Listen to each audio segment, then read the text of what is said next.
Hello everyone, JEE main 2021 की revision series में आज के एपिसोड में मैं संदीप कानोडिया आपके सामने लेकर के आया हूं carboxylic acid and it's derivatives. ज्यादा कोई मुश्किल प्रश्न कार्बोक्सिलिक एसिड से नहीं आता है। जो मेन टॉपिक्स हैं वो अपने हो चुके हैं, लेकिन फिर भी कार्बोक्सिलिक एसिड के बारे में जो मेनली चीजें पूछी जाती है वो इसके acidic strength, basic acidic strength के बारे में ही पूछी जाती हैं या इसकी छोटी मोटी रिएक्शंस पूछी जाती हैं।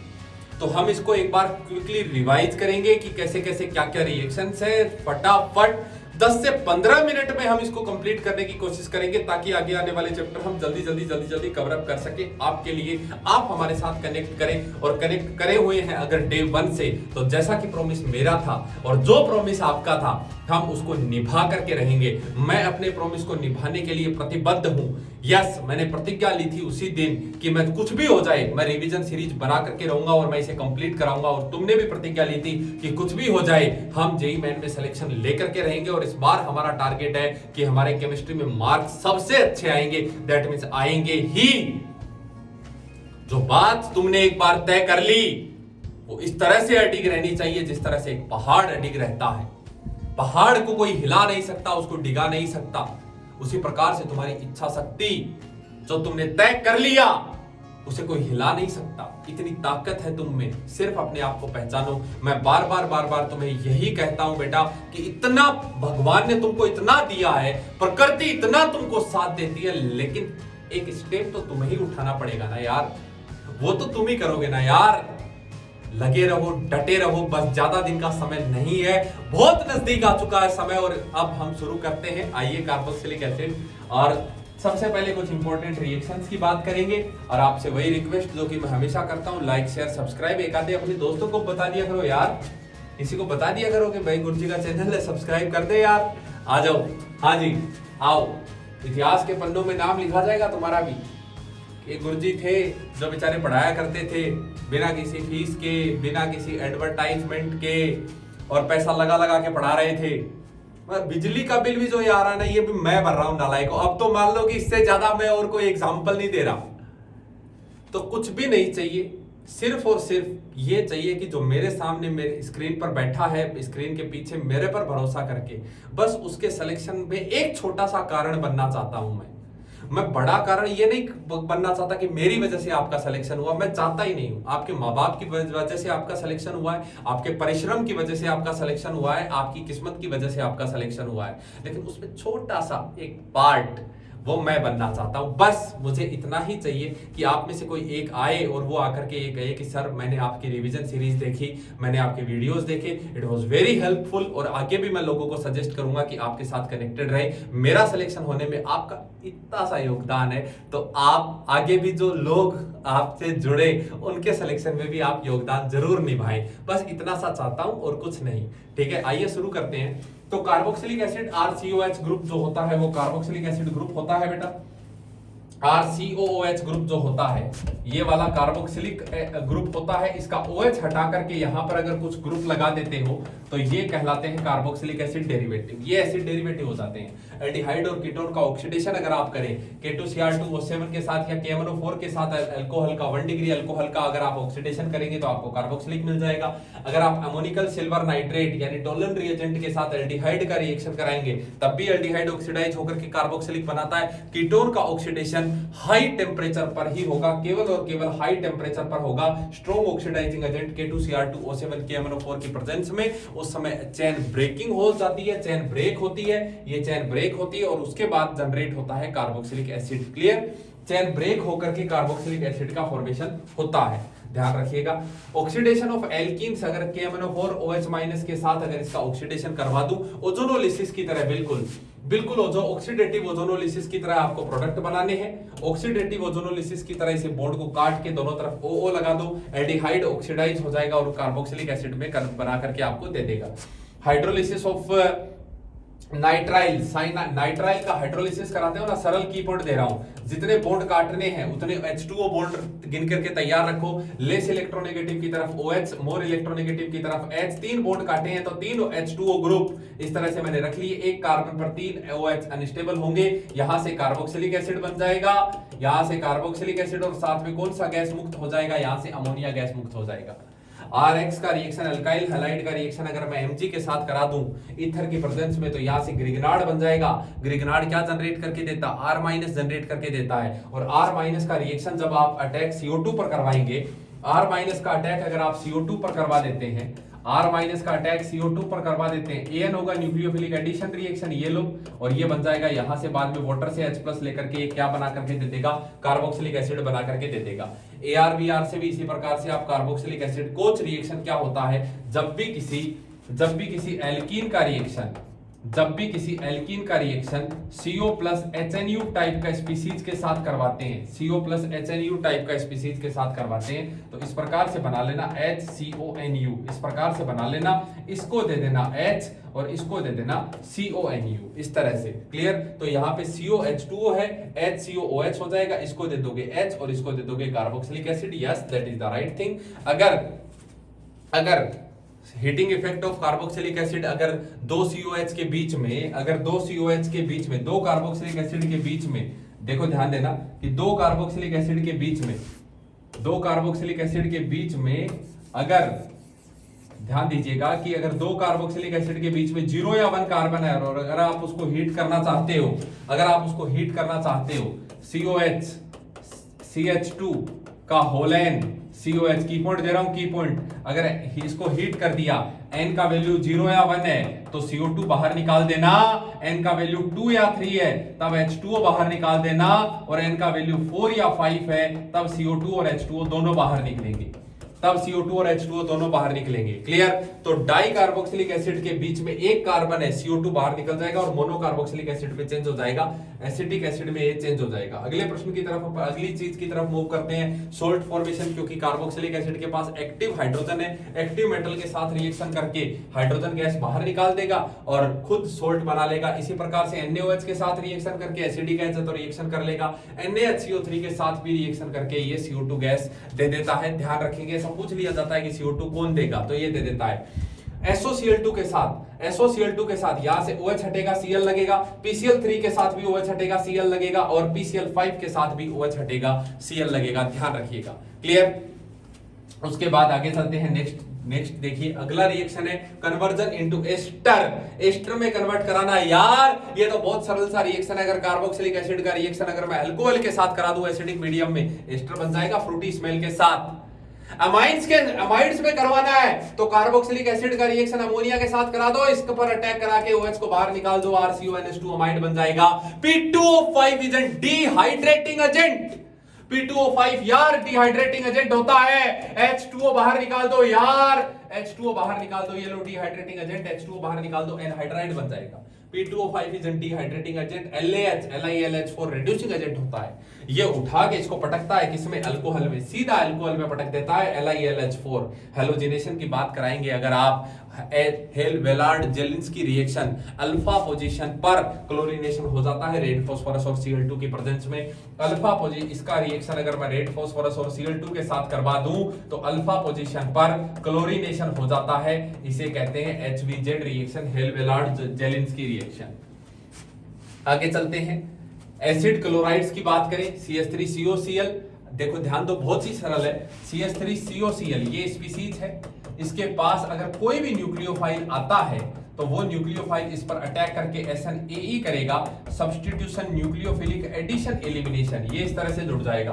अब NU अगर H2O है तो यहां पर OH लग जाएगा, अगर ये अल्कोहल है तो OC2H5 लग जाएगा, और अगर ये NH2 है तब NHC6H5 लग जाएगा। बहुत सरल है, एक जैसे ही तो है। CH3COCl इस पर अल्कोहल अटैक करेगा, Cl बाहर निकल जाएगा, एसिटाइल सैलिसिलिक एसिड बन जाएगा। यहां से रिएक्शन विद ओलिफिन्स, अगर आप इसका रिएक्शन करवाएंगे तो ये डबल बॉन्ड एक तरफ शिफ्ट होकर के इस पर अटैक करेगा, Cl यहां से बाहर निकलेगा और Cl यहां से बाहर निकलेगा Cl माइनस के रूप में, और बाद में यहां पर क्या लग जाएगा, Cl लग जाएगा। यहां पर Cl लगा देना, यहां COCH3, और अगर आप इसको हीट कर देते हो वही अल्फा बीटा अनसैचुरेटेड बन जाएगा, HCl बाहर निकल जाता है। ध्यान रखिएगा, प्रश्नों की तरफ आप पहुंचे हैं और बहुत सरल से, जैसे मैंने बताया कि थ्योरी में कुछ इतना ज्यादा विशेष है नहीं, थ्योरी में इतना कुछ ज्यादा विशेष है नहीं, हम प्रश्नों की तरफ आ पहुंचे हैं। प्रश्न भी कोई ज्यादा विशेष आपको नहीं देखने को नजर आएंगे। कह रहा है कि the correct decreasing order of acidic strength. मेरे भाई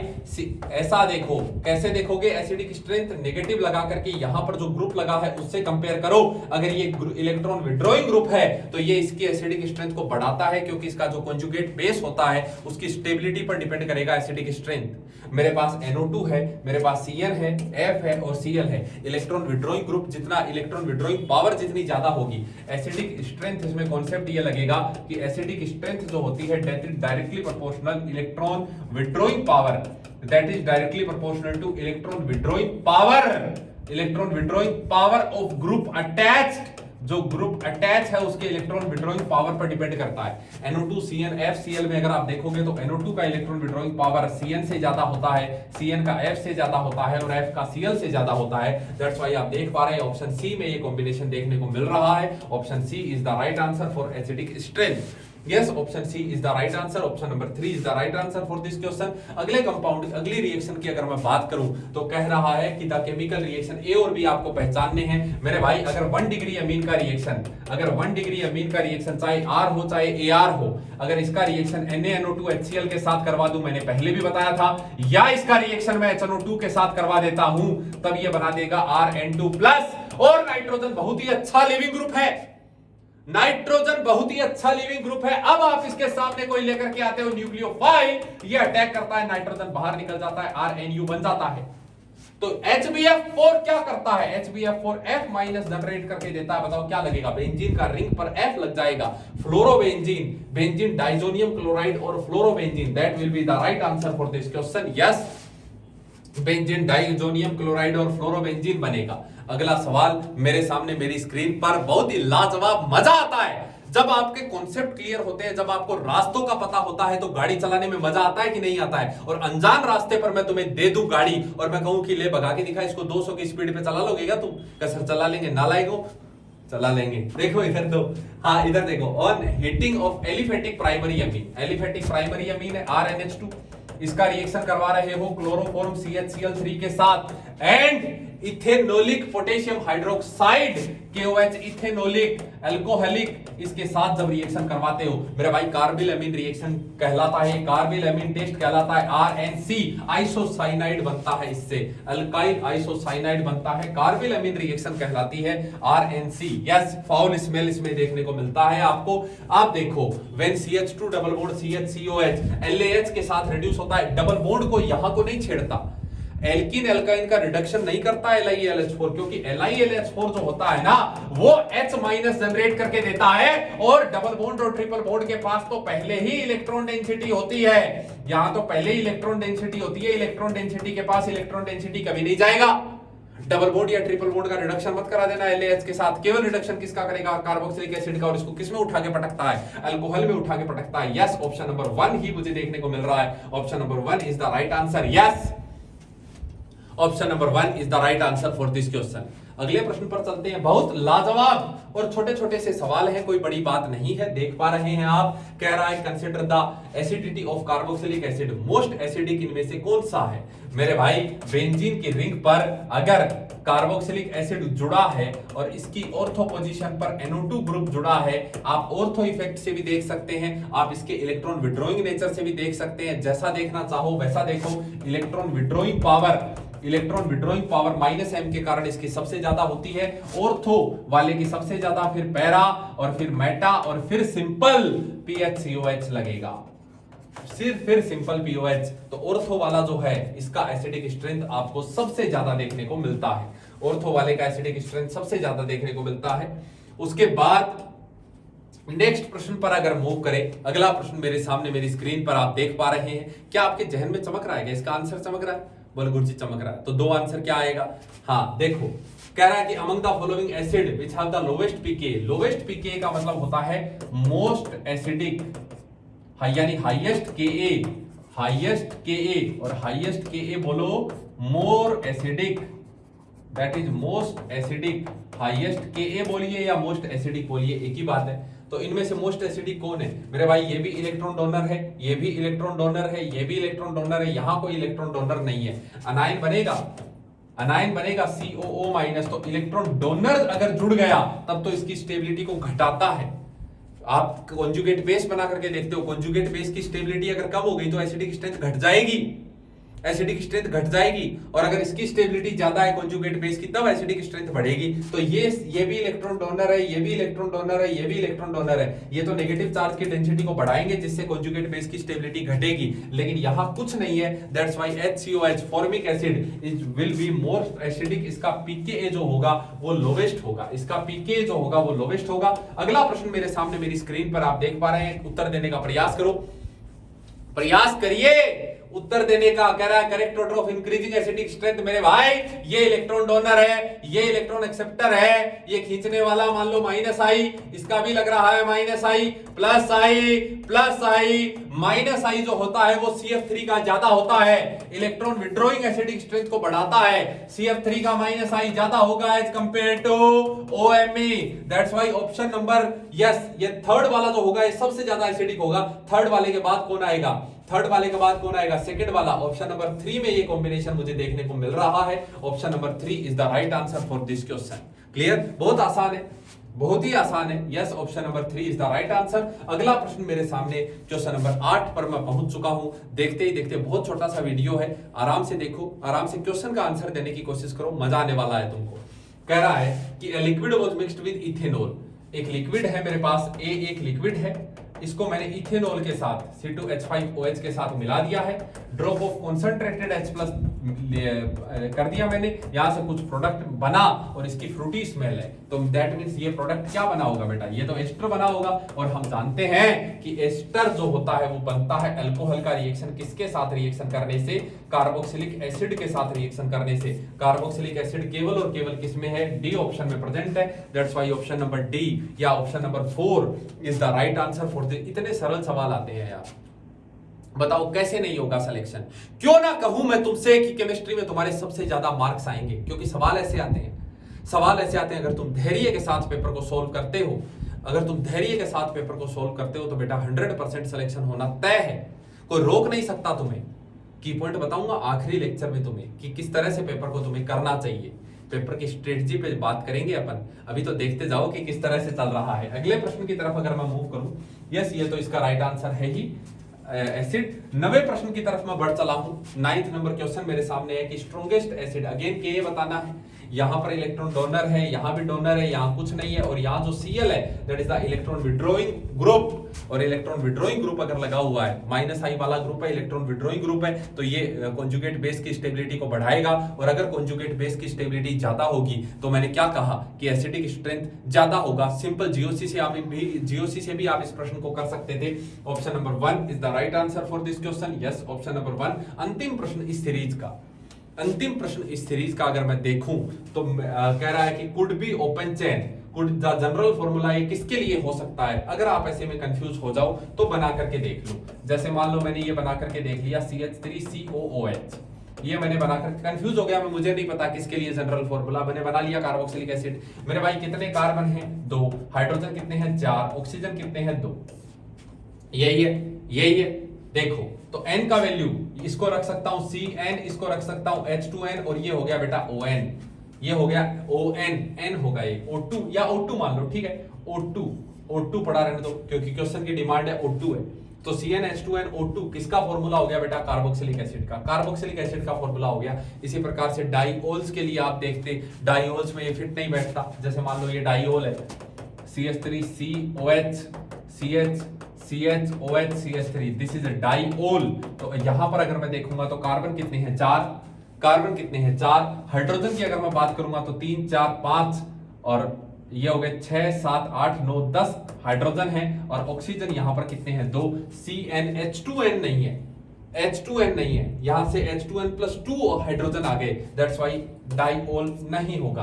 आंसर है मेरे सामने carboxylic acid. Yes, option number 2 is the right answer for this question. Yes, और अंत में आपके सामने रिक्वेस्ट कि आप इसको सब्सक्राइब कर दीजिए, अगर नहीं किया है तो लाइक करें और आप शेयर करें, आप जुड़े रहिए। कार्बोक्सिलिक एसिड तक हम पहुंच चुके हैं, अब बचता है सिर्फ एमीन और biomolecule polymer chemistry everyday life का एक छोटा सा लेक्चर जिसको हम जल्दी से जल्दी कंप्लीट करने की कोशिश करेंगे। Wish you all the very best. Thank you so much.